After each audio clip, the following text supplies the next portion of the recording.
하나님의 말씀 룻기 1장입니다.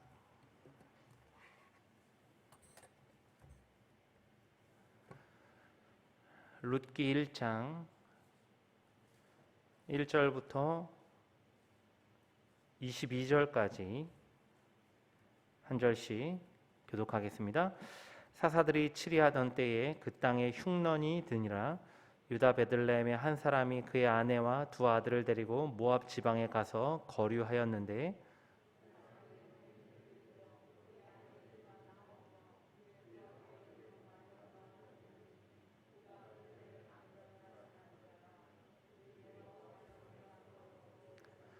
나오미의 남편 엘리멜렉이 죽고 나오미와 그의 두 아들이 남았으며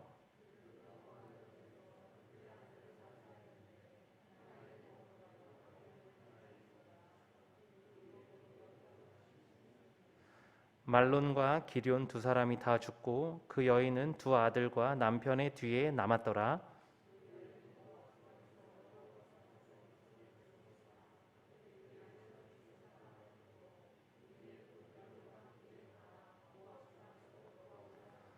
있던 곳에서 나오고 두 며느리도 그와 함께하여 유다 땅으로 돌아오려고 길을 가다가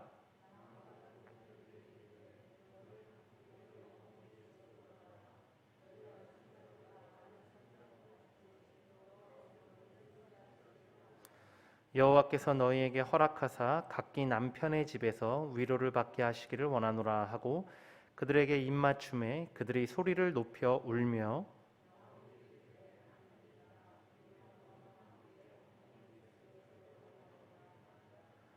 나오미가 이르되 내 딸들아 돌아가라. 너희가 어찌 나와 함께 가려느냐? 내 태중에 너희의 남편 될 아들들이 아직 있느냐?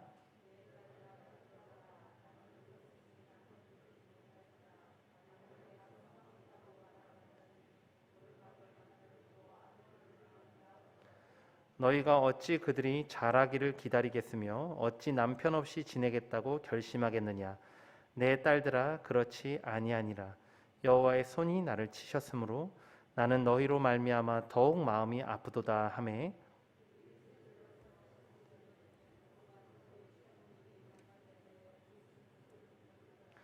나오미가 또 이르되 보라 내 동서는 그의 백성과 그의 신들에게로 돌아가나니 너도 너의 동서를 따라 돌아가라 하니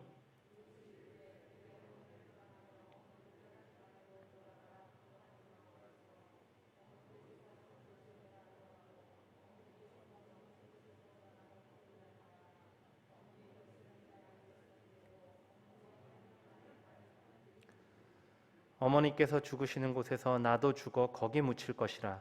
만일 내가 죽는 일 외에 어머니를 떠나면 여호와께서 내게 벌을 내리시고 더 내리시기를 원하나이다 하는지라.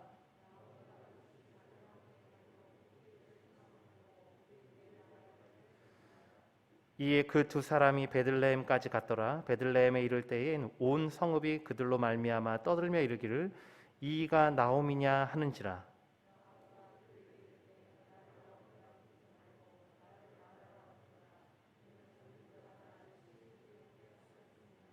내가 풍족하게 나갔더니 여호와께서 내게 비어 돌아오게 하셨느니라. 여호와께서 나를 징벌하셨고 전능자가 나를 괴롭게 하셨거늘 너희가 어찌 나를 나오미라 부르느냐 하니라. 나오미가 모압 지방에서 그의 며느리 모압 여인 룻과 함께 돌아왔는데 그들이 보리추수 시작할 때에 베들레헴에 이르렀더라. 아멘. 붙잡음의 미학이라는 제목으로 말씀을 전하겠습니다. 달러구트 꿈 백화점이라는 책을 혹시 들어보셨을지요? 얼마 전에 저희 교역자들 독서 모임에서 읽었던 책인데요. 작년 7월에 발간되어서 단숨에 베스트셀러가 돼서 현재 100만 부 넘게 팔린 소설입니다. 장르는 판타지인데요. 소재가 참 신선합니다. 소설 속에 꿈을 제작하고 파는 이 다른 차원의 세계가 등장합니다. 바쁜 현대인들에게 어찌 보면 잠든 시간은 낭비인 것 같습니다. 하지만 역으로 숨가쁘게 이어지는 삶의 꿈은 신이 공들여 그려놓은 쉼표와도 같다. 그런 메시지를 이 책은 주고 있습니다. 잠든 사람들이 꿈 백화점에 와서 자신이 꾸고 싶은 꿈을 고릅니다. 그리고 꿈을 통해서 때로는 연애의 설렘, 때로는 예술적 영감, 또 때로는 트라우마를 극복하는 힘을 얻습니다. 하지만 이 소설의 가장 절정은 소중한 가족과 사별한 이 사람들이 꾸는 꿈 이야기인데요. 여기서 제가 깊이 공감하며 눈시울을 붉혔던 부분이 있습니다. 이 5살 난 딸 아이를 먼저 보낸 부부의 이야기였는데요. 책은 두 부부의 삶을 이렇게 묘사했습니다.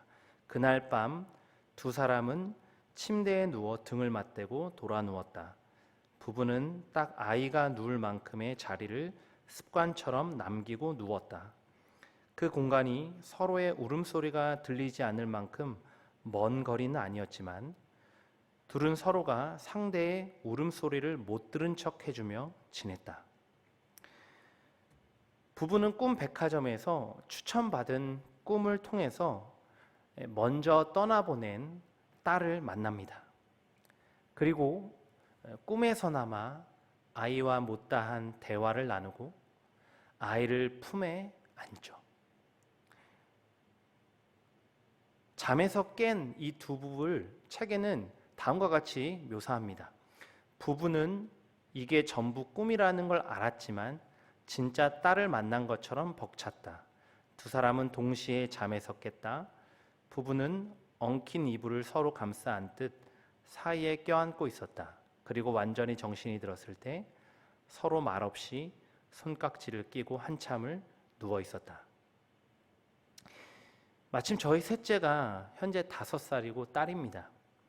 그래서 그런지 부부의 슬픔이 더 남일 같지가 않았습니다.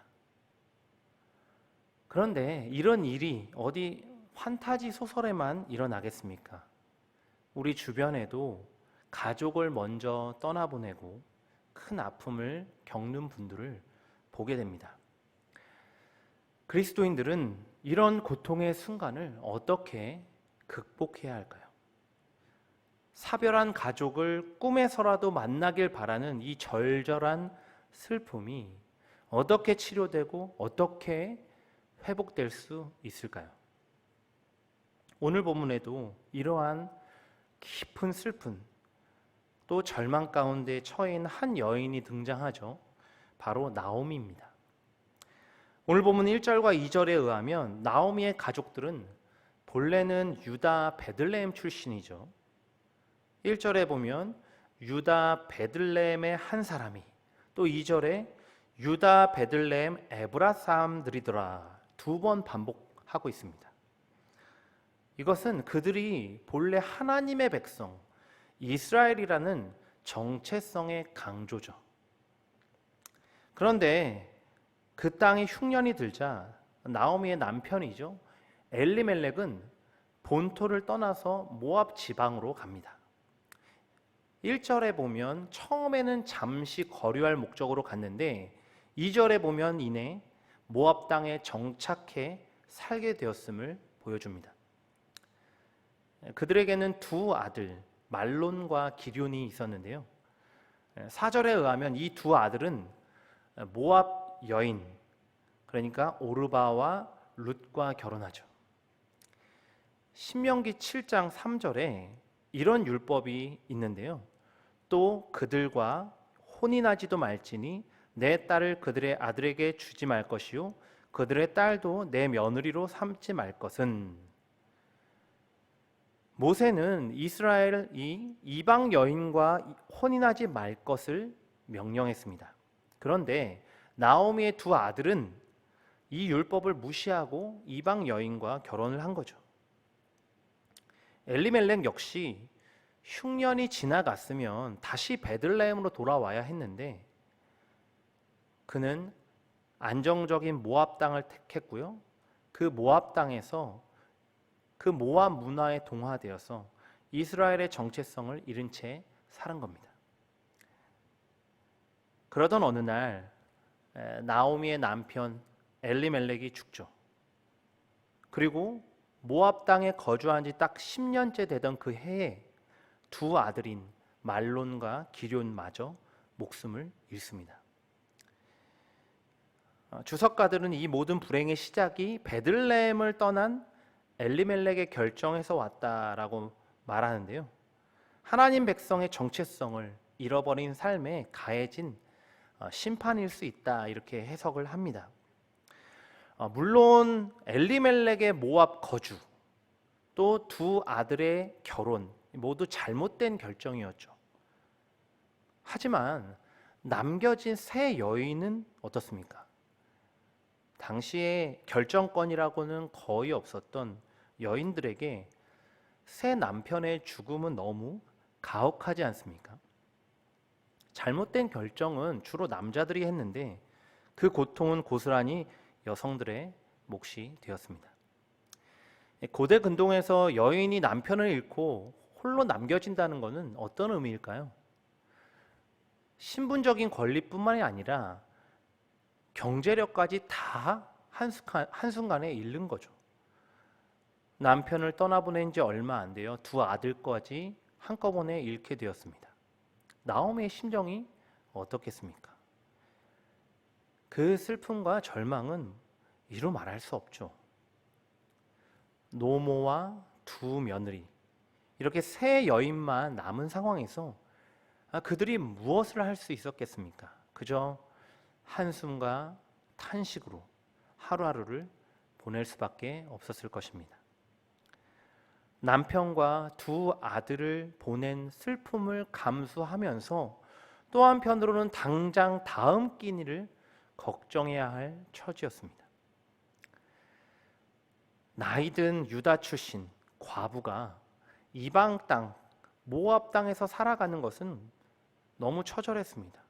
13절과 20절은 이러한 나오미의 심정을 아주 잘 드러내고 있는데요. 여호와의 손이 나를 치셨으므로 나는 너희로 말미암아 더욱 마음이 아프도다. 나를 나오미라 부르지 말고 나를 마라라 부르라. 이는 전능자가 나를 심히 괴롭게 하셨음이니라. 참 역설적이게도 이 나오미라는 이름의 뜻은 희락입니다. 희락. 하지만 현재 나오미에게 희락이란 찾아볼 수가 없죠. 그녀는 자신을 나오미라 부르지 말고 마라라고 불러달라라고 요청하는데요. 이 마라라는 말은 괴로움이라는 뜻입니다. 괴로움. 나오미는 스스로 괴로움이라고 불리길 자처하면서 이 절망의 순간을 지나고 있습니다. 그녀는 이토록 고통스러운 순간을 주신 하나님의 뜻을 다 이해할 수 없었습니다. 하나님이 나를 심히 괴롭게 하셨다고 원망할 만큼 그녀의 현재 상황은 고통과 괴로움의 연속이었습니다. 오늘 우리도 때로는 나오미처럼 고통과 절망의 순간들을 만나게 되죠. 도저히 스스로는 감당할 수 없는 깊은 슬픔이 우리를 잠식해 옵니다. 특히 가장 소중한 누군가를 잃었을 때 그 아픔을 어찌 누군가가 이해할 수 있겠습니까? 그것도 예기치 못한 상황에서 어느 날 갑자기 그런 일이 나에게 주어진다면 누구도 그 순간을 초연하게 지날 수는 없을 것입니다. 전에도 한번 말씀드린 적이 있는 것 같은데요. 2015년 12월 저에게도 굉장히 큰 아픔이 있었는데요. 어릴 때부터 이제 교회에서 함께 자란 저에게 가장 친한 친구 9명이 있습니다. 그 중에 남자가 6, 여자가 3. 근데 그 여자 3 중 1명이 제 아내고요. 이 친구들을 10대, 20대 때에는 거의 뭐 매일같이 만났고요. 지금은 다 결혼하고 자녀들이 있는데도 한 달에 한 번은 꼭 볼 정도로 굉장히 가까운 친구들입니다. 그런데 이 중에 한 친구, 남자친구가 2015년에 세상을 떠났습니다. 그 친구는 제가 20대 때 가족보다도 더 자주 보고 더 가깝게 의지하고 연락하고 지냈던 아주 각별한 친구였는데요. 2015년 10월이죠. 그때 갑작스럽게 연락이 두절되고 실종되었던 이 친구가 2달 만에 차 안에서, 본인의 차 안에서 이제 사체로 발견이 됐습니다. 부검 결과로는 뭐 타살 의혹도 있다, 이렇게 형사들이 이야기를 했는데 뒤에 이제 정확한 사인을 밝히지 못하고 그냥 수사가 종결됐습니다. 장례식을 치르고 돌아오는 차 안에서 그날처럼 슬픔과 좌절의 감정을 느껴본 적은 없었던 것 같습니다. 저와 아내는 울고 또 울었죠. 이렇게 가까운 사람을 잃어보는 것이 아마 처음이었기에 기가 차고 믿어지지 않고 이게 현실이라는 것을 받아들이기가 어려웠습니다. 망연자실이죠. 아무런 말도 할 수 없고 그저 멍하니 하늘 보면서 눈물을 훔칠 뿐이었습니다. 오열하는 그 친구의 가족들을 보면서 과연 하나님은 이 일을 통해서 무엇을 말씀하려 하시는 걸까? 하나님을 원망해서는 안 된다는 걸 머리로는 알지만 이 가슴으로는 쉽게 받아들여지지 않는 그 현실이 참 미웠습니다. 꼭 누군가를 잃는, 떠나보내는 그런 일이 아니더라도 이 시대를 살아가는 모두가 하나 이상의 고민과 문제들을 가지고 살아갑니다. 어떤 이들은 사업의 실패에 절망하고요, 깨어진 가정 때문에 아파하고 취업이 되지 않아 낙심합니다. 또 어떤 분들은 좌절된 꿈으로 인해 넘어지고 관계의 상처 때문에 고통받고 스스로를 깎아내리며 신음하고 있습니다. 더군다나 작년부터 지속되고 있는 이 팬데믹 상황, 오늘날 이 한국 사회에 이러한 우울한 기조를 더욱 만연하게 만들고 있죠. 기쁨, 웃음, 감사 이런 것보다는 슬픔, 눈물, 원망 이런 것들이 지배적입니다. 다 모두가 나 건들기만 해봐 받아버린다, 뭐 이런 분노를 품고 살아가고 있는 것처럼 보여요. 이처럼 고통스러운 순간, 도무지 이해할 수 없는 고난의 한가운데서 하나님께서는 그의 자녀들에게 무엇을 기대하시는 걸까요? 과연 이런 상황에서 그리스도인들이 취해야 할 믿음의 반응, 또 주변 사람들에게 보여줘야 할 참 신앙의 모습은 무엇이겠습니까? 오늘 이 질문에 답을 주고 있는 다른 한 여인이 등장하죠. 바로 나오미의 며느리, 이방 여인이었던 룻입니다. 과부였던 나오미는 경제 생활을 할 수 없는 상황이었죠. 그런데 6절에 보면 이스라엘 땅에 여호와께서 자기 백성을 돌보시사 양식을 주신다는 소식을 나오미가 듣습니다. 그래서 나오미는 그 하나님의 도움을 기대하면서 다시 고향 베들레헴으로 돌아갈 계획이었습니다. 이런 상황에서 두 며느리와 함께 가는 것은 서로에게 큰 부담이었어요. 나오미 입장에서 두 며느리는 모압 여인이기 때문이고요, 며느리 입장에서 오르바와 룻은 아직 젊은 과부이죠. 그러니까 두 며느리는 이곳에 남아서 모압 사람과 재혼한다면 앞날이 그리 절망적이지만은 않았죠. 나오미는 나이가 많아서 재혼할 수 없었기 때문에 그래서 그녀는 두 며느리를 떠나 보내기로 결심합니다. 오늘 보면 8절과 9절인데요. 각기 너희 어머니의 집으로 돌아가라. 너희가 죽은 자들과 나를 선대한 것 같이 여호와께서 너희를 선대하시기를 원하며 여호와께서 너희에게 허락하사 각기 남편의 집에서 위로를 받게 하시기를 원하노라. 나오미는 곁에 남겠다는 며느리들에게 2번에 걸쳐서 떠나라고 강권합니다. 오르바 첫째 며느리는 처음에는 함께 가겠다고 하다가 계속되는 이제 설득에 입을 맞추고 고향으로 돌아갑니다. 하지만 룻은 시어머니의 계속되는 설득과 강권에도 고집을 부리죠. 이에 대해 본문은 14절에 이렇게 기술하고 있습니다.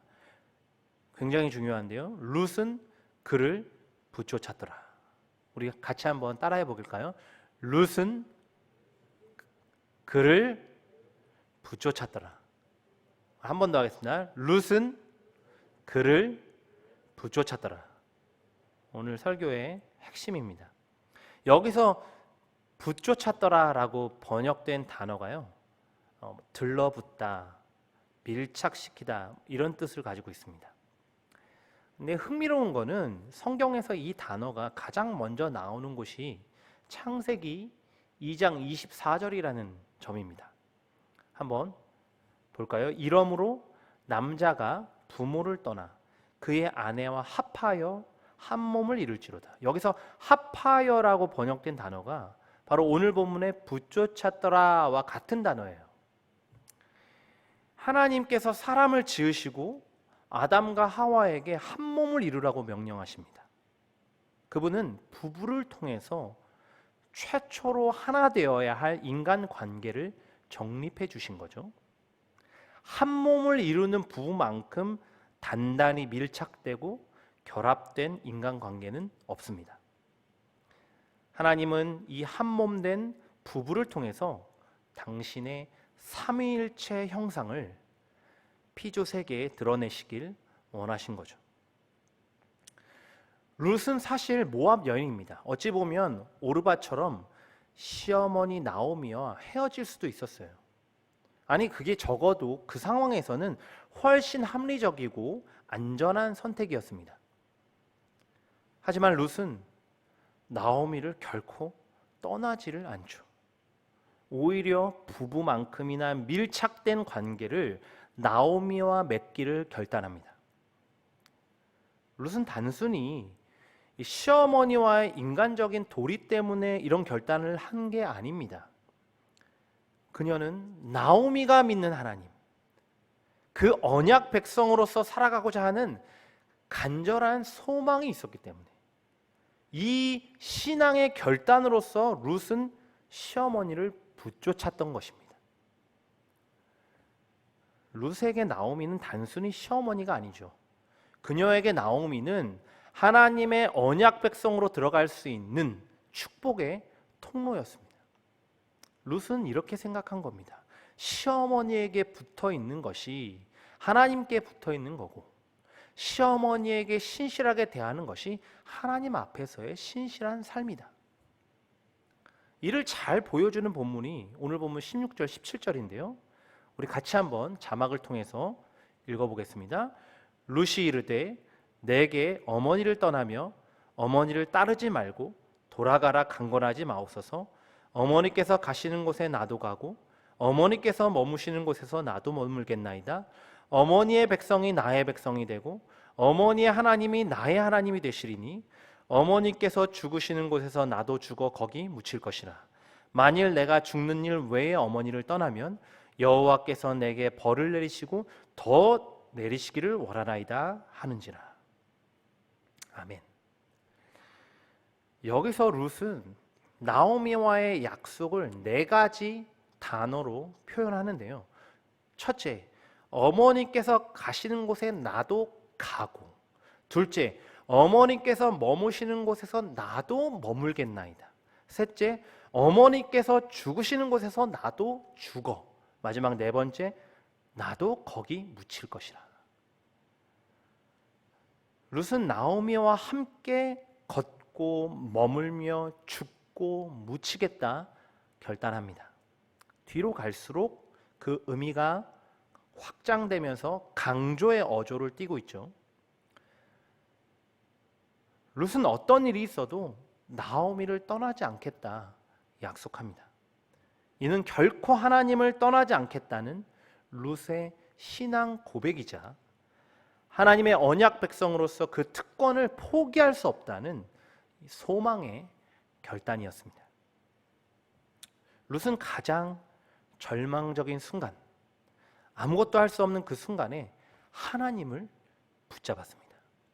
그리고 그분께 더욱 자신의 삶을 밀착시키는 모습을 보여줍니다.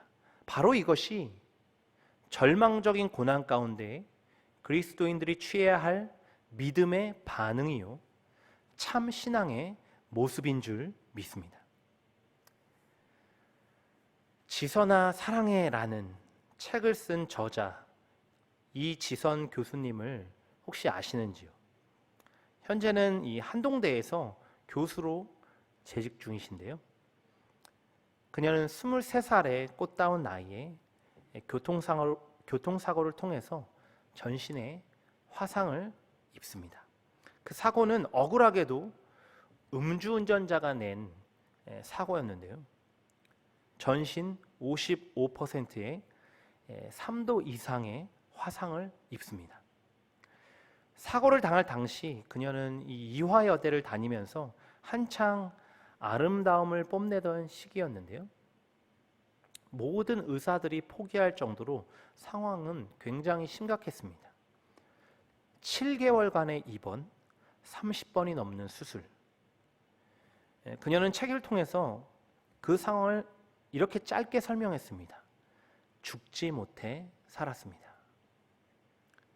어디 그뿐이겠습니까? 여인의 얼굴에 치명적인 화상으로 인해서 그 아름답던 얼굴은 온데간데 사라졌습니다.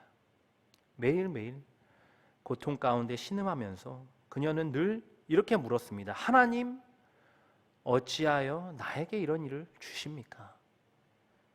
절망 속에서 하루하루를 살던 그때였습니다. 하나님의 뜻이 무엇인지 원망스러웠던 그때에 그래도 그녀는 지속적으로 하나님께 기도로 나아갔습니다. 그리고 그 절망적인 상황, 고통을 주신 주님의 뜻을 계속해서 물은 거죠. 그러던 어느 날 그녀에게 너무나도 선명하게 들리는 하나님의 음성이 있었습니다. 지선아 사랑한다. 처음엔 그 말을 도저히 이해할 수 없었습니다. 하나님 사랑하신다면서 어떻게 저한테 이러실 수 있습니까? 그런데도 또 들려주시는 음성은 하나였습니다. 지선아 사랑한다. 그녀는 울면서 울부짖었습니다. 하나님, 그런데 왜 저에게 이런 고통을 주십니까? 하나님은 다시 한번 말씀하십니다. 지선아 사랑한다. 그녀는 결국 이 반복되는 짧은 하나님의 음성을 통해서 일어납니다. 그녀의 몸에 기적적으로 살이 붙고 재생이 시작되었습니다.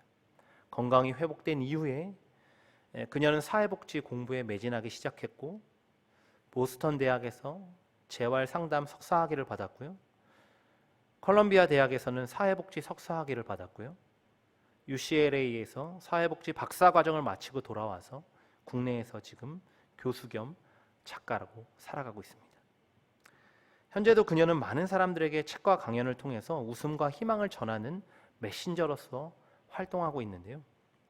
한 방송에서 사회자가 그녀에게 이렇게 물었습니다. 혹시 사고 이전으로 돌아가고 싶다면 돌아가고 싶으세요? 그녀는 담담하게 이렇게 대답했습니다. 누군가가 예전의 모습으로, 사고를 만나기 전 모습으로 되돌려 준다고 해도 전 돌아가지 않을 거예요. 왜냐하면 저는 이 사건으로 정말로 중요하고 영원한 것이 무엇인지 깨달았기 때문이에요. 그녀는 절망적인 이 사건을 통해서 자신이 하나님의 사명자로 부름받게 되었다고 간증합니다. 그녀는 오늘도 하나님의 놀라운 사랑을 전하는 자로 크게 쓰임을 받고 있습니다. 그렇죠. 이 이지선 교수님은 누구보다도 절망적인 상황에 있었습니다. 그리고 여전히 그 흉터를 가진 얼굴로 살아가고 있습니다. 그러나 그런 그녀에게 어둡고 절망적인 모습을 찾아보기가 힘듭니다. 그녀는 고난 속에서도 기도하며 주님만을 붙잡는 사람이기 때문이죠. 그녀는 고통 속에서도 하나님의 뜻이 무엇인지를 먼저 묻는 사람이었습니다. 바로 그때 그녀는 하나님의 깊은 사랑을 체험했고 절망에서 건지시는 하나님의 놀라운 기적을 맛보게 되었습니다. 성도님들 가운데 혹 고난의 순간, 절망의 시간을 보내고 계신 분이 계신지요? 내 힘으로 아무것도 할 수 없는 상황 속에서 좌절과 낙담 속에서 하루하루를 보내고 있진 않은지요? 오늘 말씀을 기억하시길 바랍니다. 룻은 하나님을 붙쫓았습니다. 하나님과 함께 걷고 하나님과 함께 머물며 함께 죽고 함께 묻히길 결단했습니다. 오늘 우리도 마찬가지입니다. 오늘 우리가 붙잡아야 할 분은 오직 예수 그리스도십니다. 주님께서는 우리의 죄 때문에 그 어떤 고통과도 비교할 수 없는 십자가의 순환을 당하셨죠. 그 주님 때문에 우리가 나음을 받았고 그 주님의 죽음으로 인하여 우리에게 영생이 주어졌습니다. 그래서 바울은 갈라디아서 2장 20절에 이렇게 고백하죠. 우리 함께 이 말씀을 마음에 새기며 고백하겠습니다. 함께 읽습니다. 내가 그리스도와 함께 십자가에 못 박혔나니 그런즉 이제는 내가 사는 것이 아니요 오직 내 안에 그리스도께서 사시는 것이라. 이제 내가 육체 가운데 사는 것은 나를 사랑하사 나를 위하여 자기 자신을 버리신 하나님의 아들을 믿는 믿음 안에서 사는 것이라. 아멘. 고난 가운데 더욱 십자가의 복음을 붙잡으시길 바랍니다. 예수님과 함께 걷고 예수님과 함께 머물며 그 주님과 함께 죽고 함께 사는 이러한 삶을 사시길 바랍니다. 바로 그때 이지선 교수님처럼 하나님의 살아계심과 사랑을 경험하며 더 나아가서는 그 주님의 사랑을 전하는 복음 사명자의 삶을 살아가게 될 줄 믿습니다. 현재 어떤 어려움과 문제들을 가지고 계십니까? 룻처럼 또 이지선 교수님처럼 아니죠. 우리의 온전한 모범 되신 완전한 롤 모델이신 예수님처럼 오직 하나님만 붙여주시길 바랍니다. 그리하여 이번 한 주도 세상 속에서 우리의 믿음이 무엇인지 보여주고 더 나아가 하나님의 역사와 영광을 고난 가운데서도 드러내는 저와 여러분이 되길 주님의 이름으로 간절히 축원합니다. 기도하겠습니다.